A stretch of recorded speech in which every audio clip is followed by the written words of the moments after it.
मानव जाति के लिए एक अद्भुत भविष्य। दुनिया में जैव विविधता का संकट बढ़ रहे हैं।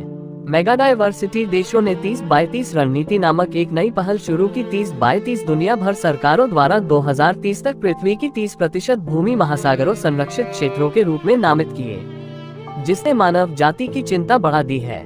मेगा जैव विविधता वाले देशों में शामिल ब्राजील, चीन, कोलंबिया, कांगो लोकतांत्रिक गणराज्य, Ecuador, Indonesia, Madagascar, Malaysia, Mexico, Papua New Guinea, Peru, Philippines, दक्षिण अफ्रीका, संयुक्त राज्य अमेरिका, वेनेजुएला, ऑस्ट्रेलिया।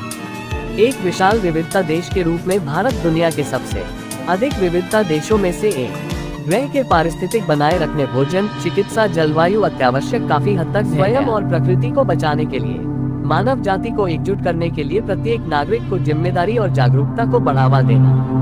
मानवीय गतिविधियां, उद्योग, कृषि, शहरीकरण और अन्य मानवीय गतिविधियों से जैव विविधता को नुकसान होता है।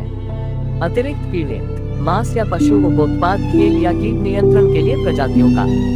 जलवायु परिवर्तन, जलवायु परिवर्तन के कारण पारिस्थितिकी तंत्र में बदलाव, प्रदूषण, कला, कृषि और अन्य गतिविधियों के कारण होने वाला प्रदूषण जैव विविधता के लिए हानिकारक है। अमान्य गतिविधि, तस्करी का शिकार, जंगल को नष्ट करना और अवैध रूप से पशु या पौधे का व्यवसाय जैव विविधता की धमकी दे रहा है।